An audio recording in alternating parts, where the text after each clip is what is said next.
You're muted, Brennan. Ah, snap. All right. See, look at that. Good evening, folks, and welcome to Dice&Decks live meet and greet session 8, the Where Did Episode 7 Go edition. Joining us on the call this evening, we have Owen once again. Ladies, if you're looking, so is he. Joe, the Grill Master, my co-host.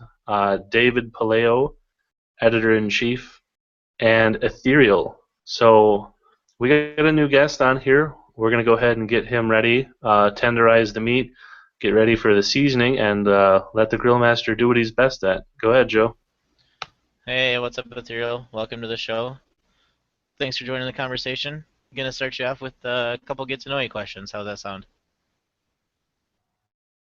Sounds absolutely excellent to me. Shoot. Alrighty. First question is, what got you into D&D or tabletop gaming? I actually started tabletop gaming way back when I was a freshman in high school. A buddy of mine, his dad was a war gamer, and he kind of introduced me to war games, but I wasn't so much interested in just, coming around, throwing some dice and, seeing what was going on. And I found out that the Warhammer game that he was playing had a story behind it. I read up on Warhammer, the RPG, didn't really like the feel of it, but found out the same spot that I was wargaming at, they had a D&D game. So I came in, sat in on a session, and decided right then and there that I wanted to play. Awesome. That's cool. I like how you start with something and then you enjoy it, but also you find something that's even more enjoyable. I think that's really cool. You just kind of use that as a filter to see what you're really into. Yep. All right, so question number 2 is, do you consider yourself a DM, a player, or a content provider, or any or all of the above? Honestly, all of the above. As long as I can, sit down and have some fun, I'm perfectly content with being, all of the above. I mean, I didn't start off being a DM, of course, because I, didn't really know the rules. That was way back when AD&D was first out, and THACO and them explaining all that to me was not exactly what I was about. It was more about, getting immersed in the character that I came up with in my head. But as time went on, I actually progressed into becoming a DM, and I found that pretty much any point in time I could get into the mindset of a character, and almost felt like we were just making up our own kind of like an action movie or a fantasy movie or something like that. And I really enjoy that experience. Like one of the best experiences I've ever actually had was when we actually did a roundtable DM session where basically everybody had a chance to be the DM for a session or a couple of hours or whatever the case may have been at that particular point in time. And it was just a whole lot of fun because you never really knew where the story was going to go, and everybody had their own input. Well, that's awesome and also now a little bit awkward because the next question is, what is your best experience in role-playing or tabletop gaming? Now, since you used up one example, you're going to have to come up with something else. I'm going to expect a new answer for that one, something else that you'd like to share, just as a favorite memory or something that you had fun or something that stood out while role-playing or doing tabletop. Absolutely, that's actually pretty easy. I got quite a few of them handy. That was just one of them. Like I said, my probably in the top three was the time when my paladin, which was the first character that I ever played, he didn't start off becoming a paladin, but he progressed to there, and he actually ended up being a slayer of undead. But he would die every single solitary time he would face undead. And it happened so many times. He got killed by zombies, he got killed by a specter, he got killed by a ghost, then he got killed by some mummies. And finally, after being an undead paladin so many times, and the DM was finally just like, you know what? I'm sick and tired of your character just dying. We're gonna make you a Billy Badass right now. And this was during the whole Avatar Crisis phase of the game. So we're just like, you know what? Your guy just says, no, you're not gonna die anymore. You get to become a pseudo demigod and go fight the Shadow Dragon now. Off with you. Lots of riotous fun there. Nice. All right, so last question is probably the most philosophical, and you feel free to expand if you wish. The question is, why do you game? I really like, I guess the experience of not just being a spectator in creating or a spectator in enjoying something that is fantastic. I mean, everybody watches TV and sees movies and all that, and then they talk about, oh, which one of these players was more or which one of these characters was more badass than the next. You have your Spider-Man versus Wolverine or Wolverine arguments and things of that nature. Hulk versus Superman. It's like, you know what? Rather than talk about who somebody else's made-up character is better than some other miscellaneous made-up character, why not make up your own character and see how badass he is? And I love being able to do that.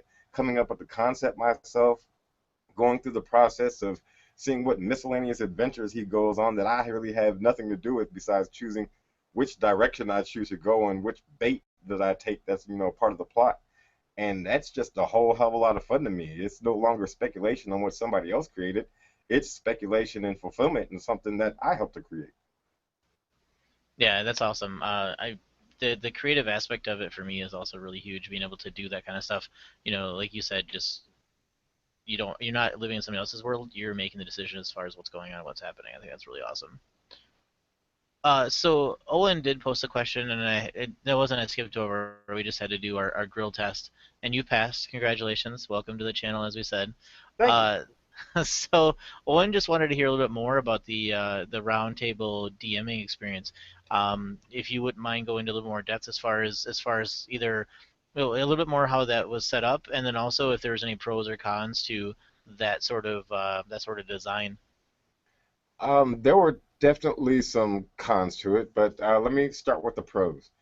Basically, it was kind of an impromptu game session. Our old gaming group, a lot of the members, actually, we'd come back and all of us had gotten into one place at one point in time, but nobody had anything really planned or anything like that, and we weren't actually thinking about gaming. But we brought it up and we started hashing out old memories of, things that we had done. And we're like, you know what? Rather than hash out the old memories, why don't we come up with something right here off the cuff? And everybody was like, well, I don't have anything prepared. It's like, you know what? We don't need to prepare anything. Everybody grab some dice. I'm sure you've thought of something in the past 3 or 4 years. That's how long it's been since we'd actually been back together and gaming together. And just, take that idea and run with it as best you can. If you get flustered or whatever, you just say pass.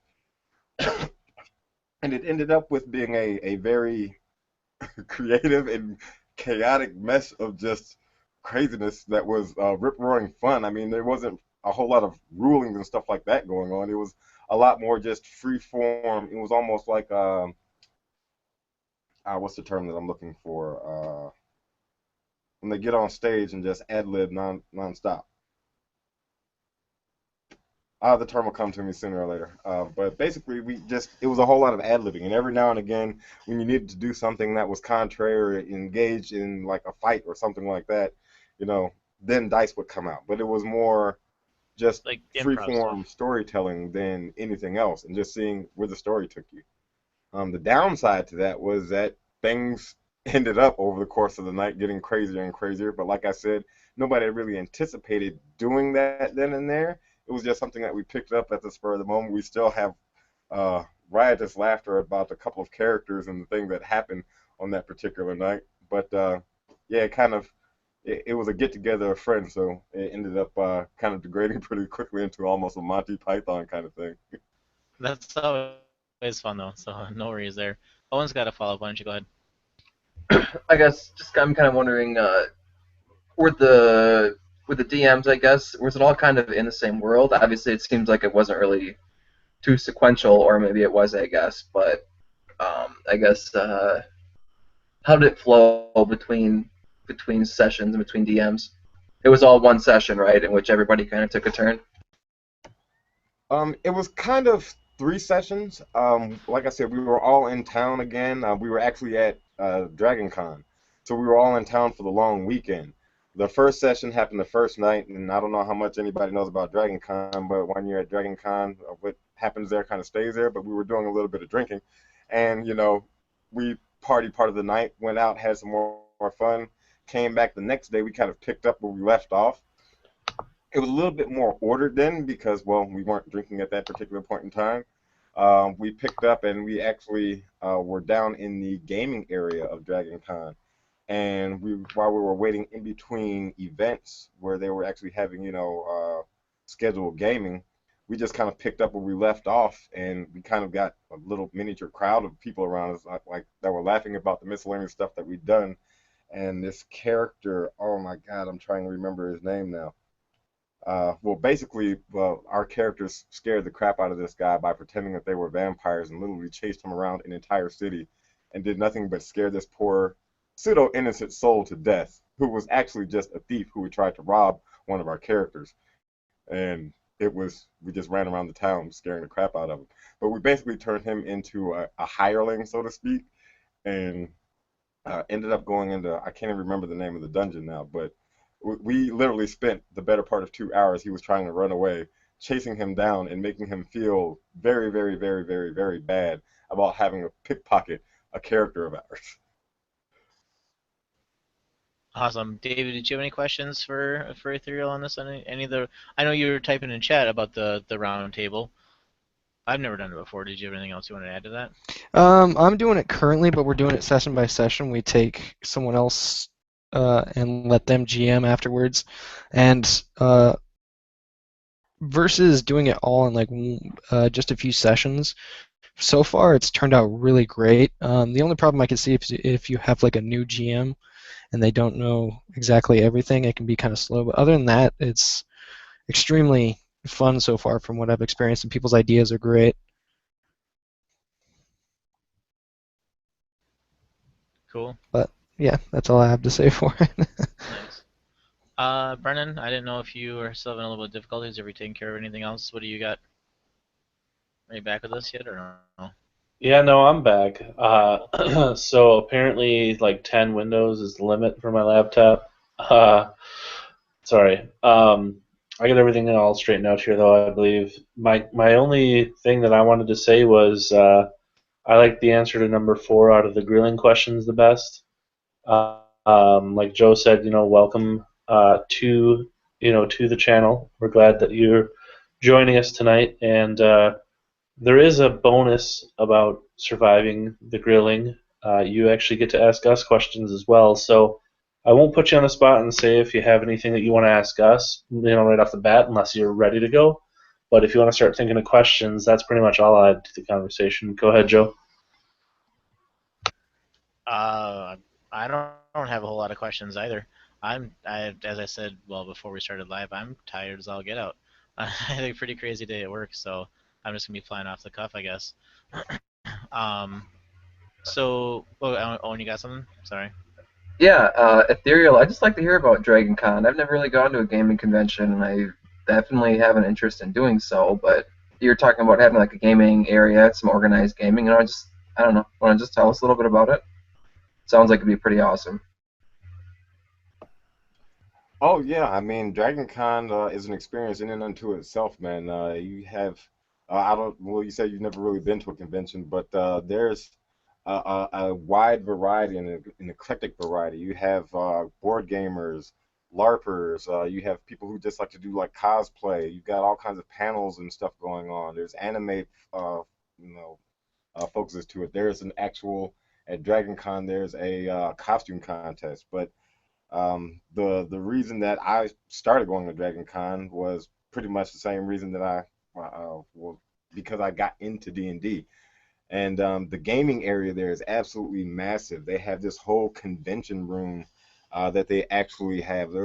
Dragon Con is actually, I think they've upped it now. It's like 5 hotels worth of all their like ballrooms, convention centers, all that is rented out space, and you've got all these different panels and all this different stuff going on. So even if you don't go there just for the gaming, there's always something to do. And seeing just this crazy crowd of people, you might see Wookiees everywhere and Star Troop or not Star Troopers, but Stormtroopers and folks dressed up as fairies and elves all walking around, and everybody there is a nerd and a geek, and everybody loves you for it.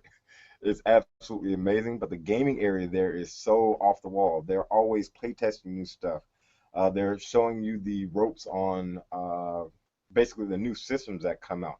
They almost always have at least 2 or 3 dedicated tables just for new players to kind of let you know about the rules of the new systems that have come out recently. Like I know they're having what they had one for 5e last year. They're probably going to have another one for 5e this year. Um, I know they had one when 4e came out. So there's always ways to get that going. Then they've always got the Adventurers Leagues kind of stuff going on. The Living Greyhawk, well, that doesn't really exist anymore, but they've always got these wonderful ways for you to you know, get into gaming, and it's not just like D20 systems either. You can do White Wolf and uh, Fate, and everything that's out there. You have the opportunity to play, and even if you just want to play a game of Monopoly or Scrabble or something, they've actually got those sitting around waiting for somebody to play too. So it's amazing. Awesome. That sounds really, really fun. Uh, is there anything you're involved in right now? You want to tell us about any of your current campaigns or anything you're doing? Actually, I am just now getting back into gaming. I took a little break after 4E came out. I played 4E for about a year, and then things just it didn't appeal to me as much as I would have liked. But it was still a fun game. Don't get me wrong. It's just I didn't like the whole card aspect of it. It didn't really sit right with me, and I didn't really go back to my old 3.5 Pathfinder crew. I kind of wanted to find out something a little different. I got sick of all the miscellaneous multi-classing stuff with 3.5. But once I heard about 5th edition, I kind of picked up the books and said, I want to start trying to figure out a way to get back into role playing. And 5e, I love the fact that it's got so much built into the role playing aspect of it. You come up with backgrounds and where you're from and all this other stuff besides just the crunchy, number stuff. But even some of that stuff adds to, the crunch that you get. You get your skills and your tools and all that stuff. And I really like that aspect of it. I like the aspect that you can pretty much do whatever you want to without necessarily having the multi-class as well. And it really makes people focus on, stick to what your character is and don't worry about mixing and matching powers to get, whatever miscellaneous abilities that you want. But right now, I've just been doing some one shots to kind of feel out the system. I've been, reading up on the books, getting information. I've only been back into 5e for about 2 weeks now. So I'm new to 5e, old to gaming, but so far, what I see with 5e, man, I'm amped to play. I've already started getting together a 5e module. So, Are you planning on being the DM for that? absolutely. I love DMing. I love, I can't say that I'm the best actor, and, keeping miscellaneous accents and stuff like that in my head can be a little bit challenging sometimes. But I do indeed love that challenge. So, I mean, I absolutely positively do want to DM. I've actually got a couple of buddies of mine that I want to kind of shoot the idea to. I've already sent a PDF copy of the player's handbook to one of them, and as soon as the other one graduates school here, I think in the next couple of weeks, he'll actually have some free time to try it out. So I've got a couple of weeks to get myself familiar enough with the system that I feel comfortable, DMing, and mostly I'm more worried about the role play aspect, but I know they're going to ask questions about the mechanics, and I've already got this whole like mini module set where basically it's like character introduction mixed with like a zero level module where you're just showing everybody the mechanics of the game while they're formulating their character concept, and they're all in this little hamlet and they're doing miscellaneous stuff at the county fair and blah blah blah blah, real nonchalant and not too deadly, so we can kind of feel out the mechanics together and feel what everybody wants to do with their character and kind of has a basic understanding and then progress from there. That's awesome. It sounds literally like me and you are pretty much at the exact same stage of our DMing. That's pretty much what I'm doing with my PCs right now. It's cool. 5e is great. I switched from 5e to 3.5. I felt the same way about 4, and I think 5e is absolutely amazing, and it's great for new PCs too. I have something that I actually have had written down for a little while, and I've not ever asked. Um, I was wondering, what do you guys prefer? Well, first of all, how long do you, if you have a schedule set, say, hey, we're gonna play every Saturday or Sunday or whatever, how long do you guys set up your gaming sessions? And do you prefer something longer or shorter, or um, what's your idea on length of gaming session? I can go first on that one. So for preparing a game, for me, usually not that long. Like the day before, I'll take some of the day, a few hours and stuff, and prepare things because I always have ideas going.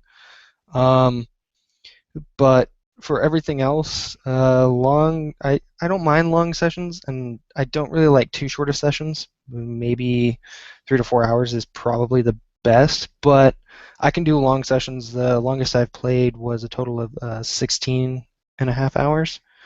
But it's most of the stuff that I come up with is improvisation right away. It's like I improvise a lot of the stuff, just kind of like bullet point things. And it's like, this would be kind of a cool idea.